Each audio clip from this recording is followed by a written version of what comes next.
Hola Isabel, bienvenida a la clase número 3. En esta clase pues estaremos hablando un poco de la poesía sonora contemporánea debido a toda la hilación histórica que hemos estudiado en los módulos anteriores y ampliar pues todo el contenido que has visto en este módulo 3 con unas nuevas ideas y nuevos enfoques de todo el desarrollo de la poesía contemporánea actual. Podríamos decir que la mayoría de los poetas sonoros y de los observadores de la escena contemporánea consideran a la poesía sonora como un fenómeno meramente actual. Sin embargo, este punto de vista pues resulta ser un poco ambiguo porque algunos tipos de poesía sonora son nuevos en el sentido de que no tienen un precedente formal, pero ejemplos como la poesía concreta y otras poesías visuales recientemente tienen a sus análogos que retoman el folclore o, por ejemplo, a los poetas griegos bucólicos. Del mismo modo, la poesía sonora tiene a sus propios análogos cercanos. Sí podemos marcar algunos antecedentes históricos en desarrollo de la poesía sonora contemporánea. En la literatura de los siglos XVI y XVII, con las líricas onomatopéyicas que contenían imitación de los sonidos de animales. Está la poesía haiku en Japón, siglo XVI, con su mayor representante Maksho Baksho. El haiku es una forma poética japonesa fuertemente influenciada por el budismo zen. Es una composición desarrollada entre los siglos XV y XVI y se destaca por ser muy concisa y de gran poder evocativo. Otro antecedente importante es, por supuesto, las estudiadas vanguardias artísticas del siglo XX. Estas vanguardias renovaron de manera radical el arte y las concepciones artísticas de Occidente, que permitió manifestar una poesía generadora de imágenes visuales formadas no por los conceptos, sino por las palabras mismas en movimiento sobre la página. Junto a esto se empezó a explorar el sonido como elemento de fuerza única en la expresión poética. Surgieron así entonces dos maneras nuevas de acercarse a la conmoción estética causada por los sonidos articulados del lenguaje. En lo visual hay algunos ejemplos como los caligramas de Apollinaire o de José Juan Tablada.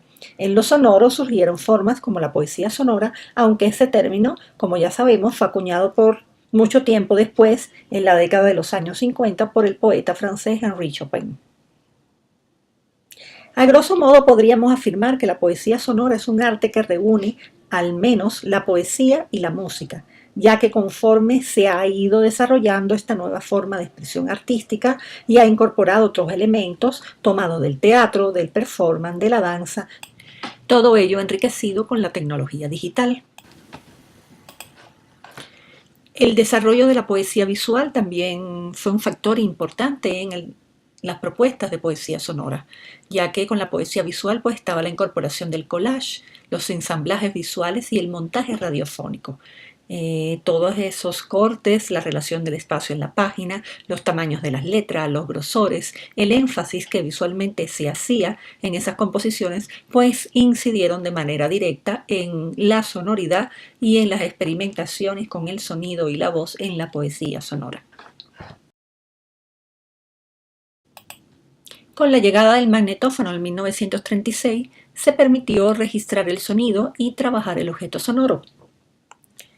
Ya a finales de la década de 1950, Henri Chopin estableció el término de poesía sonora para definir esos poemas que habían sido posible crear gracias a la aparición de nuevos medios de grabación que permitían cortar, pegar, transformar y distorsionar el sonido. De hecho, muchos de estos poemas fueron compuestos en las radiodifusoras en colaboración con los músicos que componían obras de música concreta o electrónica.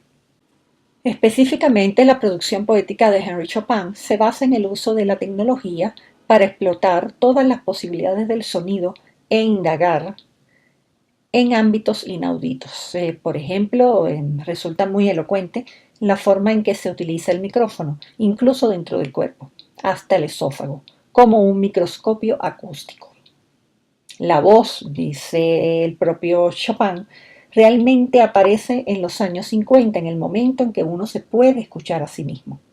Desde entonces, la grabadora se mete en la boca casi de manera natural, predice, descubre, aprende sus poderes vocales. El fenómeno es tan misterioso como cuando el poeta sabía previamente cómo someterse a la escritura. El propio Chopin, después de sacar muestras de sonidos táctiles con micrófonos en la boca, en el oído, en el cabello, descubre que cuando mete el micrófono en la boca obtiene 5 sonidos simultáneos: el aire y el líquido en la boca, la respiración de la nariz, el aire entre cada diente y la respiración de los pulmones. El cuerpo es como una fábrica, nunca para, no hay silencio. La poesía sonora, durante más de 20 años de existencia, ha hecho el intento por liberarse del texto dependiente de la página. Es la incitación a la sustitución total o parcial de una pluma o de una máquina de escribir por una grabadora como nuevo instrumento de trabajo y de creación. Por usar la banda magnética, la cinta y el disco como portador y objeto de transmisión, es también el deseo de encontrar fuentes energéticas de respiración y llanto, la aspiración de retomar a las culturas orales, olvidadas o ignoradas. Esta es la búsqueda mediante la voz y la mano de obra, de modo que el texto, mientras sea leído o transmitido, sea comprendido de una forma física para que se pueda sentir como un todo, por lo cual se supone que existe la necesidad de dicho estilo de búsqueda o lectura. Lo cual, por supuesto, variará dependiendo del lector o de la lectura, pero sería completamente diferente en el sentido de que el poeta sonoro se diera cuenta de que debe arrancar el texto de la página o de la cinta de la grabadora y llevarlo, lanzarlo al espacio por toda la longitud temporal y espacial del sonido, para que al final no solo sea escuchado, sino también visto y tal vez sentido físicamente. Por eso podemos reforzar que el poema sonoro es una categoría del arte acústico que habita las fronteras intermedias entre la poesía y la música, que en su propia multiplicidad trasciende géneros, especialmente moviliza todos los órganos del habla, las partes auxiliares y el mecanismo respiratorio que contribuye al proceso articulatorio y hace perceptible todos los márgenes de los efectos sonoros humanos.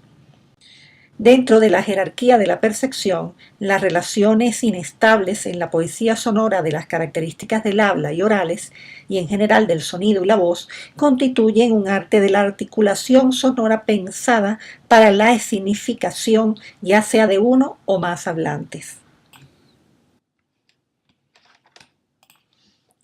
En este tema, muchos y variados son los nombres que se han asignado a lo que hoy se conoce como poesía sonora. Tanto como corrientes o perspectivas desde las cuales se trabaja con la palabra o con los muñones de palabras, que apenas son más que un fragmento de vocablo y casi llegan a ser una nota de música. En esa variedad de nombres debemos ver también la variedad de búsquedas y de alguna manera el hecho de que el camino todavía no está del todo claro y que aún queda mucho por descubrir y más por hacer. La poesía sonora es hoy en día una de las formas del arte que, por nuevas, por arriesgadas, por insólitas, no tienen aún un nicho más amplio y más cómodo que el de la experimentación. Sin embargo, debe destacarse que el hecho de que una forma de arte rompa límites es una característica de la expresión estética. Ese ir y venir de las expresiones artísticas, ese romper los límites y rehacerlo, es la cualidad esencial del arte. Más allá de la indudable necesidad de valorar con criterios más rigurosos las manifestaciones englobadas en el término de poesía sonora, debemos entender lo que hace el artista y desde su perspectiva mirar la nuestra, para poder valorar en toda su potencia esta singular expresión. En el próximo tema desarrollaremos la poesía sonora y su campo expandido. Significa ese tipo de poesía que no solo se vale de la voz, sino de otros recursos expresivos y otras disciplinas que conviven en todo un campo de acción.